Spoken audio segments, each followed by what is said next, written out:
tinha que fazer o que ele fez. O artista que consegue ser único, ele atingiu o máximo. Era latente nele. A arte para ele era a mais pura expressão da alma.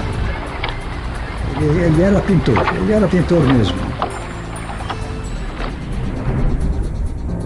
Pinalli é um pintor de qualquer tempo.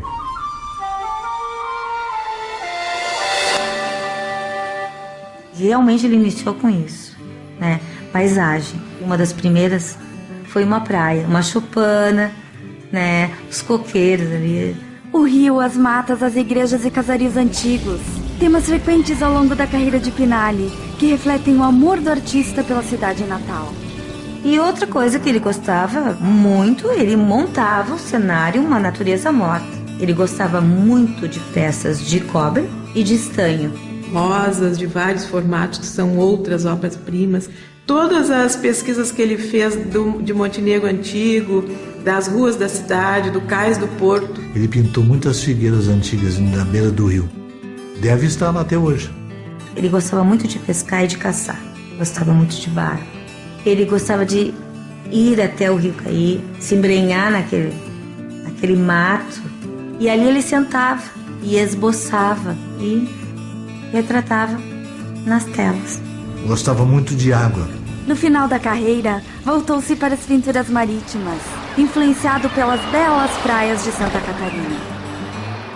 Ele conversa conosco através dessa obra. Ela não é vazia, ela tem profundidade, faz um diálogo maravilhoso, tu entra, tu sai. Ele trabalha de tal forma com as cores, com a perspectiva e com o todo do volume, por exemplo, de uma árvore, de uma casa, de uma rua.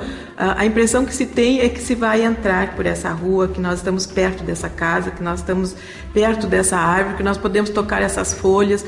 Pinalli chegava a ir várias vezes no mesmo lugar para observar a paisagem que estava retratando, estudando a relação das formas com as matizes, luzes e sombras daquele momento. Ele se valia de estudos através de fotografias e de algum material que ele tinha guardado. E ali ele fotografava e pegava ângulos. Por isso que a fotografia facilitava muito o trabalho dele. Porque ele tem uma fotografia da igreja toda, depois ele pegava um ângulo dentro da fotografia e pintava aquele quadro sob o ângulo escolhido. Enfim, ele era o que todo artista deve ser, um grande pesquisador. Pinalli tinha uma sutileza única na captação das variações tonais de uma paisagem. Ao longo de sua carreira, construiu um repertório visual onde conseguia reproduzir no seu ateliê a gama tonal existente numa paisagem real, mantendo as cores mais intensas, cheias de detalhes e contrastes nos objetos mais próximos, e a predominância de tons pastéis e ausência de contrastes nos elementos mais distantes. Todos os traços presentes em suas telas são necessários e expressivos.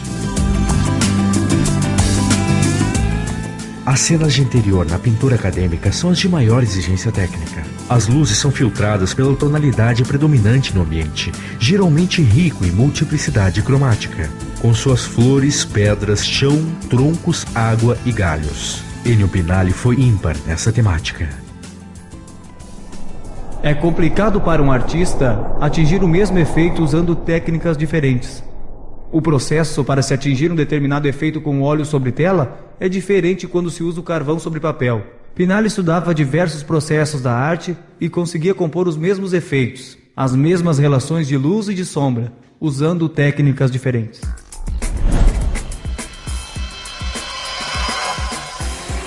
Pinalli tem uma forma de trabalhar muito acadêmica, embora fosse autodidata.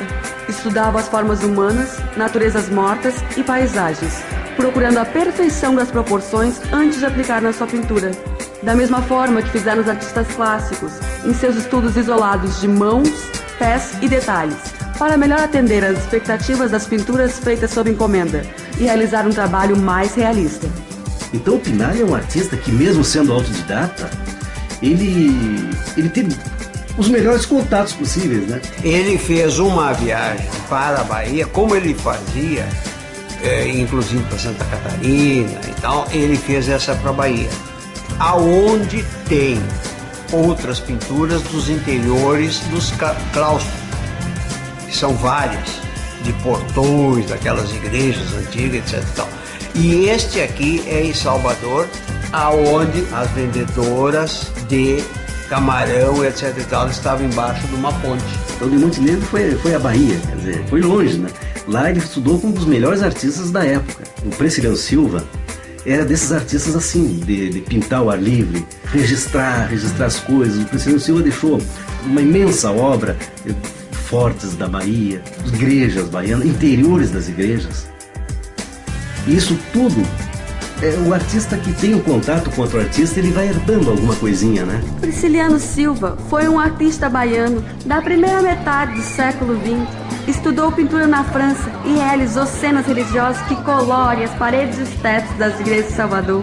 Retratou os interiores de espaços sacros em suas telas, seus temas preferidos, que lhe garantiram reconhecimento como um grande pintor.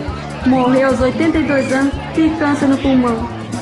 As duas grandes contribuições de Prisciliano Silva para a obra de Pinali foram a maneira como trabalhava com claro escuro e a ótica pós-impressionista presente em seus quadros. O impressionismo é nascente das grandes tendências do século XX, quando a arte liberta-se do academicismo.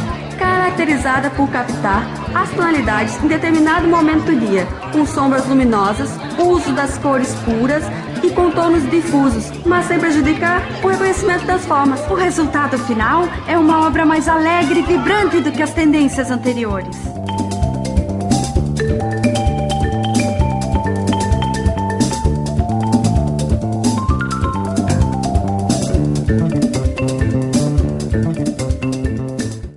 Ennio Pinali, embora um pintor de cavalete sobre mesa por excelência, executou diversas obras sobre encomenda para telas grandes e pouquíssimas pinturas em parede. Quando ele pintou a Dança Ritual do Fogo, que é a lareira que eu referi, ele criou uma versão própria. Pintou tudo de vermelho e em cima daquele vermelho assim, os dançarinos dançando. E ele desenhou os dançarinos nus. E meu pai, muito religioso, chegou lá um dia e disse assim: filho, se tu quer que eu venha te visitar mais vezes, tu manda o Ennio vestir esse pessoal aí. E aí o Ennio vestiu os dançarinos. Eu apreciava muito as obras de Aldo Locatelli. Ele gostava de vê-lo pintando. Influenciado pelas obras de Locatelli, Pinali também mostra corpos bem definidos e de apelo cinematográfico em algumas de suas telas, como os do cinema, né? São os mais famosos. Para quem vinha de fora e aqui na cidade, todo mundo gostava muito daqueles quadros. Ele pintava muitos quadros gigantescos, né? Que ele fazia painéis que ele fez, né? Aí tem a influência do Aldo Locatelli, que também, né? Exatamente. Aldo Locatelli foi um pintor ítalo-brasileiro com grande domínio técnico da pintura mural e sólida formação acadêmica. Seus mais importantes trabalhos são afrescos e painéis em igrejas e prédios públicos no estado do Rio Grande do Sul. Suas ideias tinham como características artes monumentais, ligadas ao passado renascentista. A grandiosidade barroca de seu desenho proporcionou transmitir aos seus alunos muitos ensinamentos de base acadêmica, através da capacidade de obter efeitos de luz e cor em suas obras.